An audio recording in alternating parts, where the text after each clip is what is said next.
Hey, what is up you guys? It's Dustin and I am back with another video, and in this video I want to discuss something alarming that came across my TikTok feed yesterday. Damn, this is some scary shit! Last month in one of my videos I mentioned the dangers of using Benadryl, and some of you guys were shocked by what I had to say about that, but what we're going to be talking about in today's video is even more alarming. I am stuck on Bandaid brand 'cause Band-Aids stuck on me. Moms trust Band-Aid brand to heal the hurt better than store brands. I am stuck on Bandaid brand 'cause Band-Aid helps heal me. So if you want to hear about the link between Band-Aids and cancer, stay tuned to this video.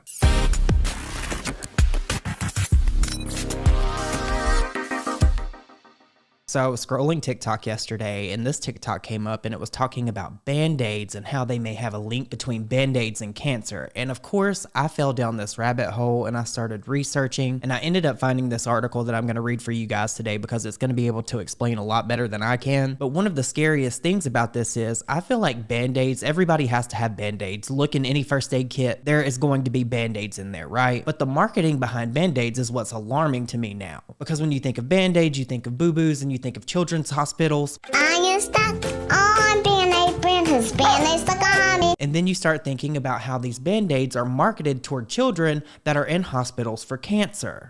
Where are you? This is one of our procedure rooms. We do lumbar punctures, bone marrow aspirations, bone marrow biopsies. We start IVs, do partial exchanges on our sickle cell patients. It's kind of the sticking room, one of the sticking rooms. Probably not one of the most fun rooms for kids to come to. Not at all. They don't like this room? But most kids come through here. Yes. Almost all of our oncology patients that have leukemia, and then a lot of our sickle cell patients. Very rarely do they get a choice about what they have to do here. You know, they have to come, they have to get their medicine, they have to get stuck. They don't get a choice for that. So we try to give them choices where they can, and one of those is Band-Aids. They get to pick which character they want on their Band-Aid when they take their IV out or when they get their procedures. It can be on their back, but they still have a Band-Aid that they picked out. So if it wasn't for Rebel Fawn or other groups and organizations who donate these Band-Aids, we would not have them. We would have only the brown Band-Aids that are plain, that are, you know, you think of when you see adults. That's what comes standard here in the hospital. So all of these Band-Aids are donated by different groups. And it's something that's so small and seemingly insignificant, but so large in a child's life. You would be surprised. Sometimes they do get a prize when they leave after they've been stuck, and everybody gets a prize.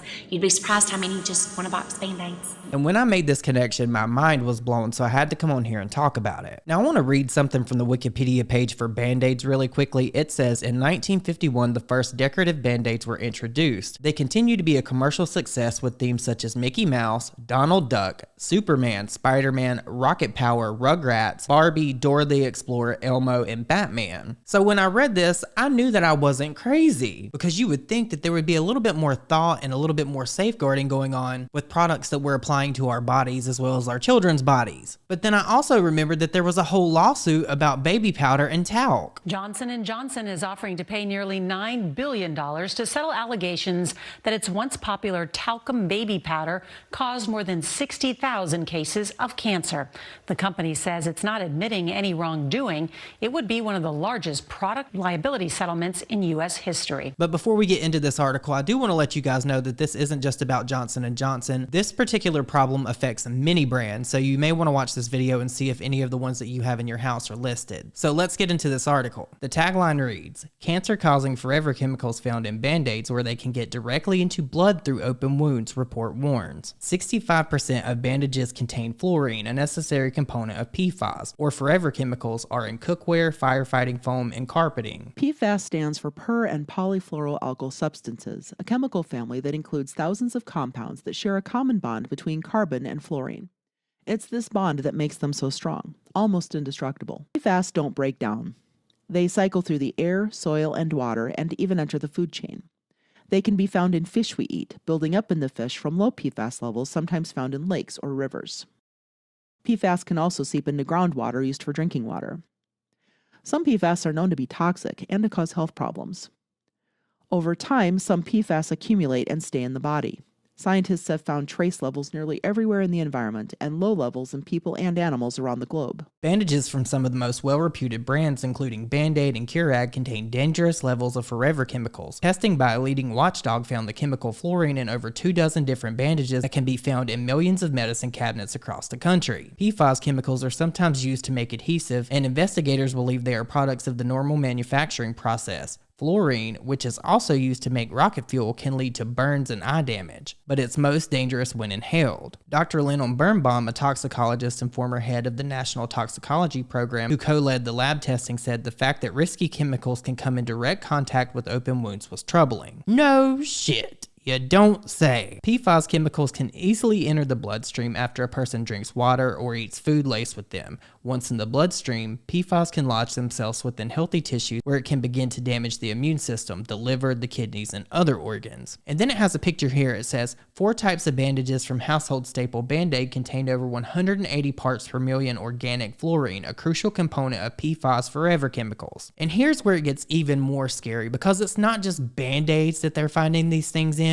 It wasn't just Band-Aids that these people tested. They also tested period panties. And what I'm about to tell you guys is truly scary. Thinks underwear and other period products were found to contain tens to over 100 parts per million of the compound. Environmental health watchdogs had 40 bandages from 18 different brands tested for fluorine, and detectable levels were found in 26 of them. The vast majority of brands out there have PFAS chemicals in them. What I want to know, is there any kind of regulation on this? I haven't really dove that far into it, and I know a lot of you guys are a lot smarter than me. Where are the people that are supposed to protect us from things like this? Consumer watchdog blog Momavation and Environmental Health News used an EPA-certified lab to look for PFAS chemicals in the absorbent pads and adhesive flaps of bandages sold at major retailers including CVS, Walmart, Rite Aid, Target, and Amazon. The bandages that contain high levels of fluorine above 100 parts per million include brands Band-Aid, CareScience, Curad, CVS Health, Equate, First Honey, Rite Aid brand, Salimo Amazon brand, and Up and Up Target's brand. Dr. Birnbaum said because bandages are placed upon open wounds, it's troubling to learn that they may also be exposing children and adults to PFAS. It's obvious from the data that PFAS are not needed for wound care, so it's important that the industry remove their presence to protect the public from PFAS and opt instead for PFAS-free materials. PFAS substances contain bonds between carbon and fluorine atoms, creating one very resilient chemical that can remain in the environment for years or even decades. The chemicals are everywhere, most likely in water and stain repellent products as well as nonstick cookware. You guys remember what happened with Teflon? Teflon, the kitchen staple nonstick coating, is made with fluorocarbon called PTFE. PFAS have also been detected in tap water and human blood.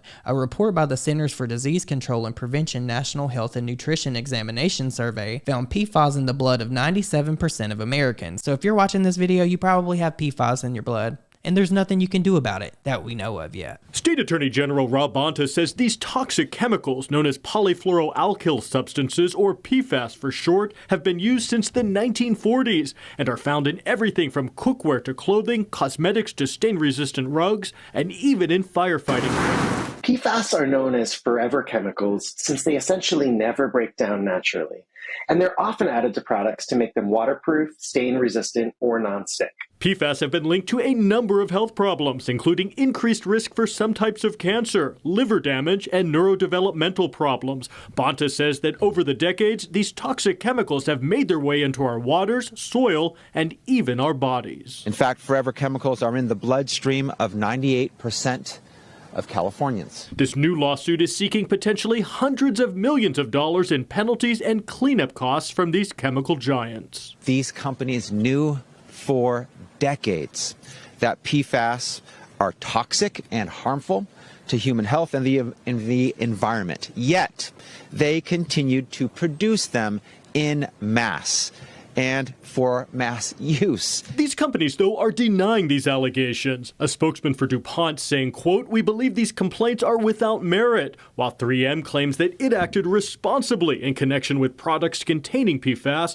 and will defend its record of environmental stewardship. According to Momavation, the PFAS in bandages are likely used for the water and grease resistant properties. I understand these things needing to be water resistant as well as grease resistant, but can we find a product that doesn't have carcinogens in it, please? And then they've inserted a picture here that I'm going to put on the screen that has everything that may be in your house that may contain PFAS. It's a lot.